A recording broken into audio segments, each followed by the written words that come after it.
खुलुमबाय स्टुडिअ दं आं राजीव बसुमतारी आरो बे समाव नोंथांमोननि गेजेराव लानानै फैदों राजखान्थिनि फोथाराव दान्थे बिदान्थे खालामलायनाय मोनसे जर'खा खौरां। नंगौ बे समाव प्रमोद बर'नि सरकारा एबा 5 बोसोर सरकारा जोबनानै थांबाय आरो दायो बिटिसिआव हाग्रामा महिलारी बिथांनि दैदेननाय बिपिएफ सरकारा बे समाव खुंथायाव दङ। नाथाय बे समाव प्रमोद बर'नि दैदेननाय इउपिपिएल सरकारा जोबना थांखांनायनि उनावबो इउपिपिएल राजखान्थि दोलोनि सासे गागि राजखान्थि दैदेनगिरि अशोक गयारी बिथाङा बिपिएफनि माखासे दैदेनगिरिफ्रा बाथ्रा बुंनायनि सायाव फिन जाथाय होनायखौ बे समाव नुनो मोननाय जादों। बिपिएफनि माखासे दैदेनगिरिफ्रा फोरमायदों दि प्रमोद बर'नि दैदेननायनि आमोलाव एबा आमोलनि समाव एमसिएलएफोरा बेथन मोननो हायाखैमोन होननानै बाथ्रा एबा अजद दैखांदों। थारैनो प्रमोद बर'नि आमोलाव बिटिसिनि एमसिएलएफ्रा बेथन मोनमाराखैमोन नामा? एमसिएलएफ्रा नांगौ बायदि सुबिदाखौ मोननो हायाखैमोन नामा?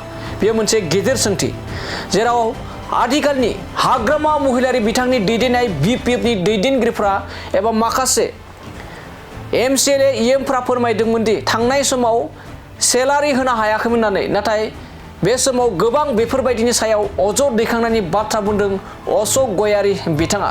दानिया फैदो बिदिब्ला थांनाय 5 बोसोर आरो आथिखालनि हाग्रामा महिलारी बिथांनि सायाव माबोरै अजद दैखांनानै बाथ्रा बुंथिदों जों अशोक गयारी बिथांनि खौरांगिरि मेलखौ जों आबुङै खोनासंना लादोनि। जोंनि दिनावथ' मालाबाबो जों रावखौबो अयनाय खालायाखै।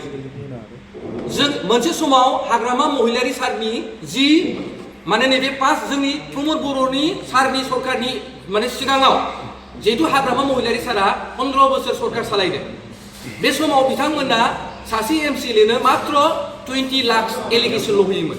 प्रमोद बर' सारनि नेतृत्व फैनानै 50 लाख जोङो सासे एमसिएलएनो इलेक्सन होदों। बेथ' बिराद रंजानांगौ बाथ्रा, मानो होनबा जों 30 लाखखौ बारायदोंसो। जेराव बिथांमोना 20 लाख होदोंमोन, जोंनि प्रमोद बर'नि सारनि नेतृत्वआव जोङो दिनै 50 लाख होदों। बेथ' रंजाथाव बाथ्रा। आरो जोंथ' रावबो एमसिएलएनो बेबायदि दरमाहा बेथन होआ होननानै बाथ्रायाथ' फैयाखै। जोंथ' स्वयं बिथांमोना 3000 रिन खालायनानै फैदों। बे रिनखौ जोङो 5 बोसोराव सुख'नानै जों आधा फैसाखौ सुख'नानै जोङो दाख्लै थांनाय मा होनदों 500-600 कोटि थाखाखौ जों गारबावदों। बेथ' रंजाथाव बाथ्रा। मानोना हाग्रामानि दिनावथ' रिनसो खालायना गालांदों, जोंथ' जमासो खालायना गारबावदों। ओंखायनो आं सानो प्रमोद बर' सारखौ जों सेलुटसो होनांगौ। बिथांखौ साबायखर होनांगौ जे बिथाङा जे दिनै बे फैसाखौ दोनबोआमोनब्ला बिपिएफनि वार्कारफ्रा माबायदि रानसावनानै बे 6-7 मासाव गोदावगौमोन, ना मावग्राफोर बायदि गोजावगौमोन, बेखिनि बाथ्राखौ जों मिथिनो हागौमोन आरोखि।